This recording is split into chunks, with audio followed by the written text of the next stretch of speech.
ABC Columbia News at 6. I don't know. A tornado touches down in the Midlands. Look at this video sent to us from Michael Creighton. A fully formed funnel cloud on Highway 321 near the new farmers market. Good evening. I'm Alicia Barnes. That tornado confirmed by the National Weather Service just moments before this newscast. An EF0 tornado. We'll let John Farley explain exactly what that is and really kind of frame this afternoon's wild weather for us. John. Yeah, what happened was we had a line of thunderstorms that came through this afternoon, and fortunately for us, conditions were not as bad as they were yesterday when this line went through. If you remember, we showed you video last night of this ginormous tornado. What we got tonight was an EF0, enough to do damage that we showed you. But in terms of EF0, the winds on that only go up to about 85 miles an hour. And I've got this map just in from the National Weather Service. If we take this behind me full, I just took this off of their Facebook page so you can see what's going on. Charleston Highway in Dixiana, you see that greenish line? That's the tornado, where the tornado went. It was about 0.6 miles long, so a little more than half a mile. The width of the tornado, 50 to 75 yards. Several cars were damaged, a few trees down. The time on that, around 2:30 today. All right, so let's come back now and talk about what's going on out there in terms of the radar. And what I want to show you here is that the radar shows that we have still some active weather out there. And where it is now is it's pushed down to south and east of Columbia. So let's take you in close and show you what's going on. Basically, out toward 95, I'm going to stop this for you and show you that the most significant line is right now along 95 right in here. That line is continuing to push off to the east at about maybe 30, 35 miles an hour, something like that. So that's really the last gasp, and down toward eastern Orangeburg County. That's basically the last gasp of significant weather that's out there. Behind it, it's all just rain. So you guys in the eastern Midlands, Clarendon County, watch out. Places like Somerton, Ellery, places like that, there'll still be some significant weather. But as we go through the evening, things will be winding down as that thing continues to push off to the east. So what's in store for us? Well, now we're down to just showers. We'll see more out there tonight. We'll see a few more tomorrow. And then finally, we'll get a good day of clearing in here by Friday. But yeah, it certainly was a wild afternoon here in the Midlands. And again, that just goes to show you, whenever you have thunderstorms, there is a chance, albeit small, but there is a chance that you can get tornadoes to spin up. And that's exactly what happened out there earlier today. Over to you two. That's right. Thank you so much, John. Well, it started off as a quiet rainy day, and as John just said, it ended up bringing damage and destruction after the tornado touched down in West Columbia. Let's take you out live to our Jennifer Reddy. She's been out there all afternoon near the South Carolina Farmers Market on Charleston Highway. Jennifer, what's it look like out there?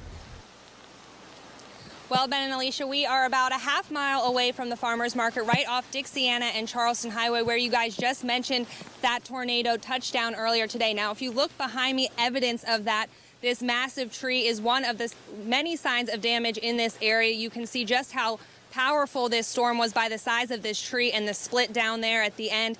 Now, crews were out here earlier removing this tree from the roadways. They finished that up about a half hour ago for safety reasons. They tried to clear that as quickly as possible. Now, also across the street of 321, we were not able to go through the gate, but the car holding lot for dealership vehicles also did experience some damage. We could see through the gate several cars that did have window damage. There was also crews on scene fixing cars that seemed to appear turned over, or they were off into the side, pushed into a fence. We will have some video of that coming up for you guys tonight at 11. Now, as for damage across other parts of the Midlands, we did receive these photos from viewers in Batesburg's Leesville area at Tracy's Logging. You can see there are several items up in trees scattered across the property. The roof did come off one of the buildings in that area. We are told that weather officials will survey that area. Now, also back here in Lexington County, I did talk to the Sheriff's Department just a few moments ago. They tell me they are not seeing major damage in this area, but they are seeing minor damage like we're seeing here off of 321.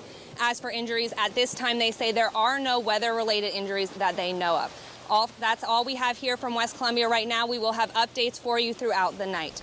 From West Columbia, Jennifer Reddy, ABC Columbia News.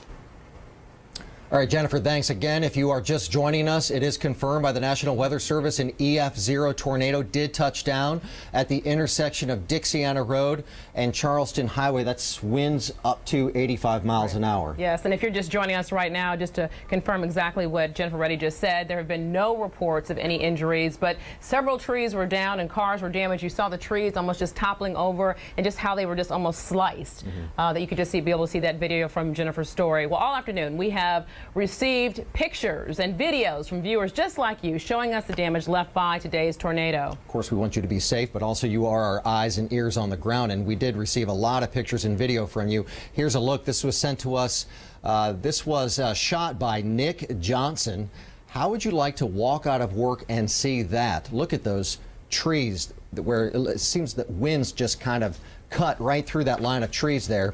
Again, thank you for sharing your video and pictures with us from today's storm. But again, John Farley saying that so far, though, looking into the evening, this weather has pretty much passed. Yes, we can't share the audio of the video that you just saw because, of course, when you experience this and it's real world for you, sometimes words slip out. That well, you start speaking French. Exactly, just how you really feel. But it definitely is good video there. Of course, we're going to continue to cover the damage as it is uncovered around the Midlands following the tornado and the storms that rolled through. Please stay connected with us online at abccolumbia.com, on Facebook, on Twitter, and tonight on ABC Columbia News at 11.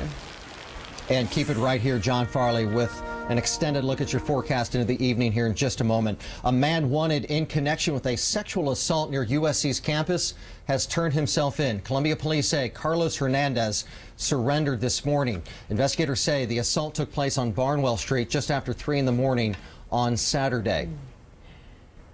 Well, rape and sexual assault are ever-present problems for law enforcement across the nation. Well, today, the Richland County Sheriff's Department offered our Beth Rousseau some training on preventing and handling unsafe situations. So she joins us live now in the studio with more. Beth? Ben and Alicia, 300 sexual assault cases were reported to RCSD in 2015 alone. Sergeant Maria Ituras says 90% of those assaults were committed by someone the victim knew. Now, every scenario is different, but Sergeant Ituras says there are things that can be done to thwart attacks. It takes just a few seconds to become a victim. It happens in all ages. It happens with people that you know, people that you're accustomed to being around. Sexual assault is something that can happen to any woman in any location. They're either out at a club and having some drinks, or it could be a family member or a friend that comes over. One thing leads to another. According to RCSD, that's why it's so important to be ready. We don't want them to be paranoid, but to understand that what looks normal and what doesn't look normal, you know, within the areas that they live in, that they shop at. The department regularly hosts self-defense courses where the emphasis is on physical reaction techniques to fight off attackers. If somebody is walking behind you and they grab you like this, you know, one of the easy ways to get out of it is to swing your hand backwards. Knowing the techniques is important, but making the effort to prevent unsafe situations is critical. If you can, just be with other friends. Make sure that you let your friends know where you're going. You know, just be careful about what you're doing and make sure that you're out in the open. But if an attack does occur, authorities say don't wait to report it. The sooner we report it, the more effective the case is going to be as far as investigating it, because there's evidence, crime scenes that we need to try capturing before it goes away.